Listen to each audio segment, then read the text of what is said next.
Sí, efectivamente, esta visión norte-sur de Caracas, esta visión de la ciudad que es impactante, que es impresionante, que es como de verdad debe verse la ciudad, y que si tú necesitas una vista, si tienes que darle una vista, hay que hacerle una vista cuasi satelital para ver la verdadera dimensión de Caracas.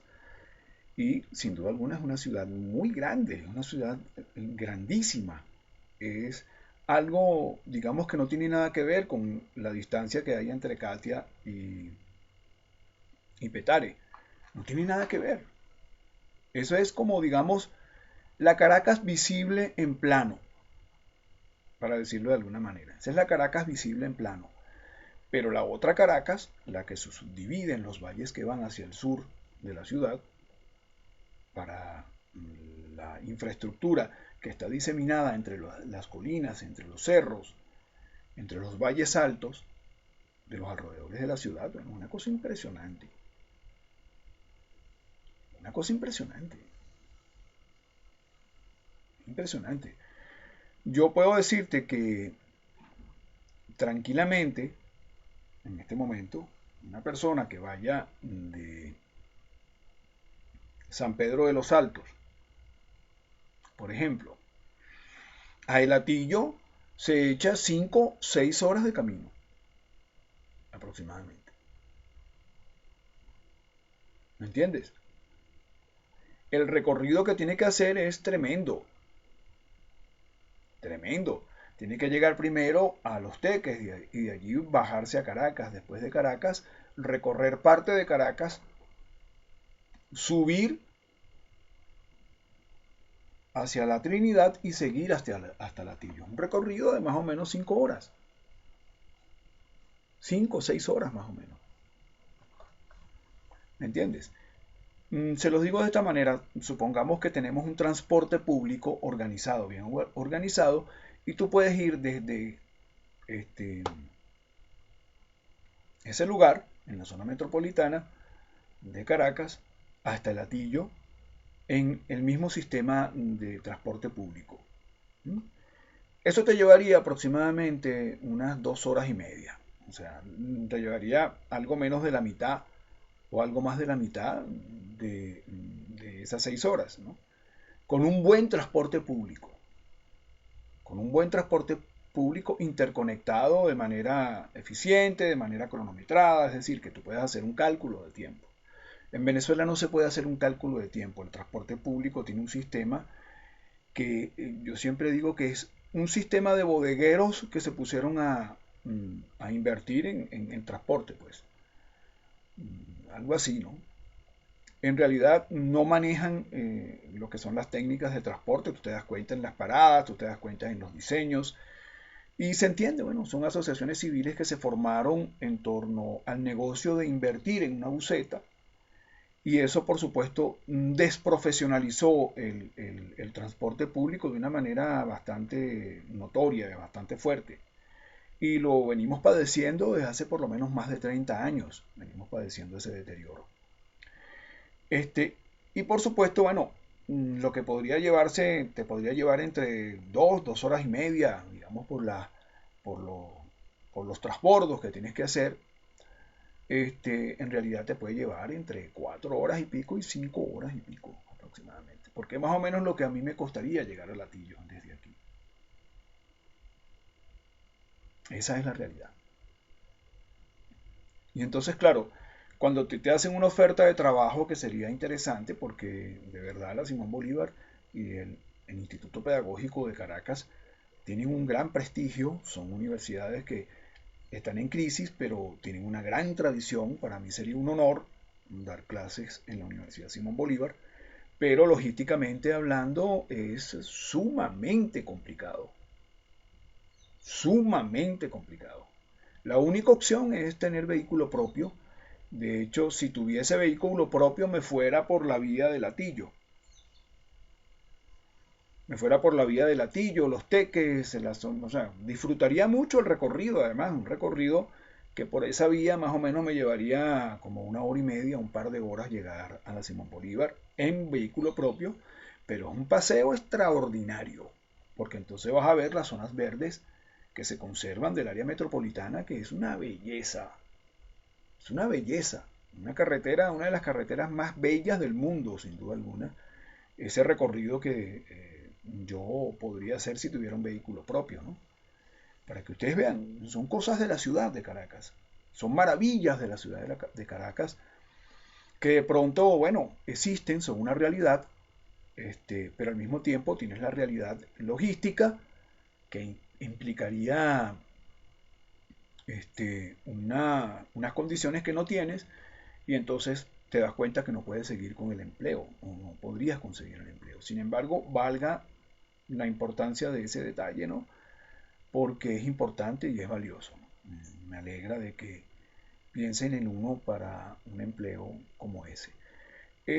Pero es la realidad también de lo que estamos viviendo en Venezuela. Hasta ahora yo estoy dando cursos privados, unipersonales, es una forma interesante, pero por supuesto igual necesitas una infraestructura, necesitas todo un despliegue, sobre todo en la promoción y la difusión, mucho más intenso, mucho más efectivo, y por la misma rutina que uno tiene no le es posible hacer ese trabajo. Sin embargo, bueno, he hecho un gran esfuerzo de promoción y de difusión, he conseguido logros, pero evidentemente me exige una dedicación, sobre todo a la promoción y la difusión, muy intensa, sumamente intensa. Tienes que estar ofertando cada cierto tiempo, ofertando, cada cierto tiempo ofertando.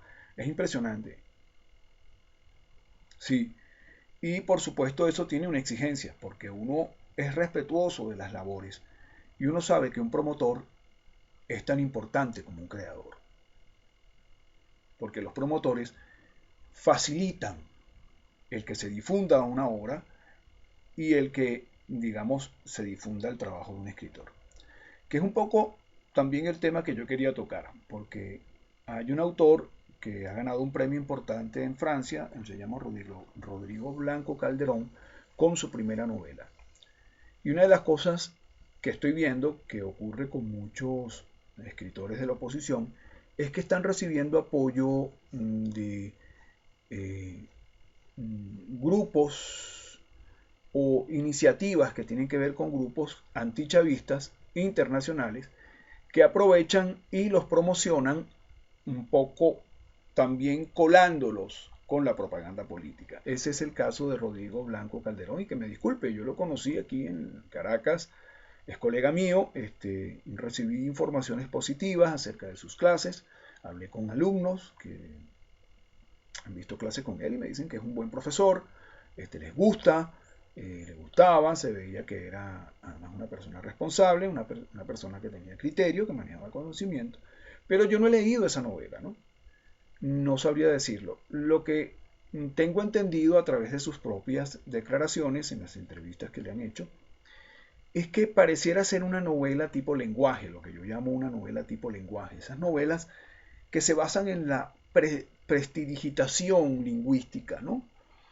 Y que son, digamos, novelas interesantes, pueden llegar a ser incluso atractivas, pero de verdad es un tipo de novela que a mí no me llama la atención, no me interesa. Pero bueno, es su propuesta, es la propuesta de él. Pero lo que no me gusta en realidad es que se esté montando en esta ola de propaganda antichavista para promocionarse internacionalmente. Eso no me gusta. Y digamos, no es que no me guste en él, sino que no me gustaría en ninguno. En realidad no me gusta ese tipo de procederes de un escritor. No lo comparto, pues. Creo que decir que Chávez es un dictador es una visión o una interpretación que no se corresponde muchas veces con la realidad. Y una de las cosas es que aquí la represión chavista, cuando la comparamos con la represión del puntofijismo, la represión chavista es incluso bastante floja, incluso hay muchas críticas dentro del chavismo por la flojedad de la represión chavista. Con eso se lo digo todo, ¿no? Sí, y dicen que esto es una dictadura. A mí de verdad me parece ridículo decir que esto es una dictadura. Aquí hay, en realidad, es un desorden las personas hacen lo que les da la gana. Es impresionante, transportistas, comerciantes, funcionarios públicos, todo el mundo hace lo que le da la gana, todo el mundo se está tratando a las patadas y eso, digamos, en una dictadura es poco probable, digamos, es prácticamente imposible. No conozco ninguna dictadura que permita las libertades que se permiten en Venezuela. Aquí tú revisas los tweets y lo que te consigues es terrible, terrible, terrible. Lo que te consigues es terrible, brutal.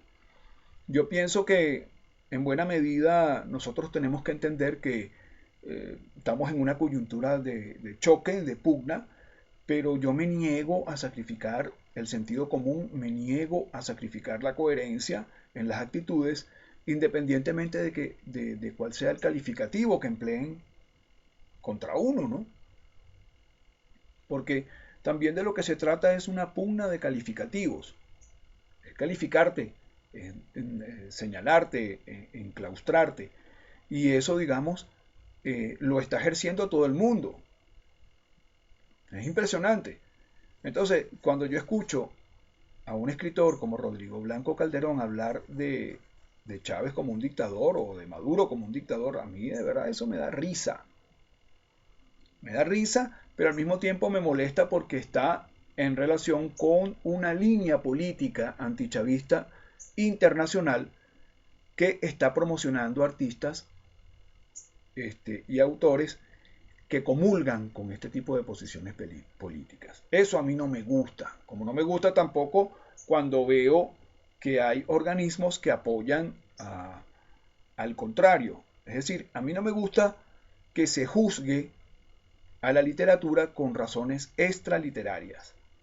Me he opuesto a eso durante décadas. No me gusta y no estoy de acuerdo con eso. Y de verdad, montarse en la ola antichavista o montarse en la ola chavista siempre ha sido algo que me genera desconfianza y me desagrada, ¿no? Ahora, eso no tiene nada que ver con la literatura. Yo el día que lea esa novela, que como digo, no me gusta el género de novela lenguaje. No me gusta. ¿Ok? Es un género que aquí se ha practicado mucho con la novela experimental. Incluso José Balsa trabaja un poco ese sentido de la novela lenguaje con sus ejercicios narrativos. José Napoleón Oropesa escribió una novela en los años 90 dentro de esta tendencia de subgénero. Podríamos tener un parangón, para que tengan una idea, en una novela lenguaje como Paradiso de Lezama Lima. Esa es una novela lenguaje, pero también hay otras, ¿no? Está Bomarzo también, que es una especie de novela lenguaje también. ¿Qué es una novela lenguaje? Es una novela en la que se fundamentan más que en otro aspecto novelístico en el lenguaje, fundamentalmente. Ni siquiera en la escritura, sino en el lenguaje como una entelequia supraliteraria que te permite sustentar un cuerpo narrativo, un texto narrativo de una dimensión, digamos, épica. No recuerdo ahorita cómo se llama la novela de José Napoleón Oropesa, es una novela de mucha prestidigitación lingüística. Bueno, también el Ulises es una novela de lenguaje también, ¿no? Por ejemplo. Y hay muchas experiencias en la novela venezolana, hay muchas experiencias al respecto, muchas tentativas. Y es válido, pero a mí en lo particular no me llaman la atención ese tipo de novelas.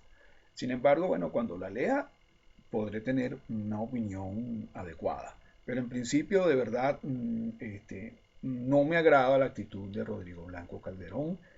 Esto de montarse en la ola antichavista para su promoción y difusión, de verdad, eso no me agrada. Me crea desconfianza, lo digo honestamente. Y esperemos leer la novela, a ver con qué nos topamos, con qué encontramos, cuál es su planteamiento. Buenos días, muchas gracias por su atención y espero que nos volvamos a ver por esta vía.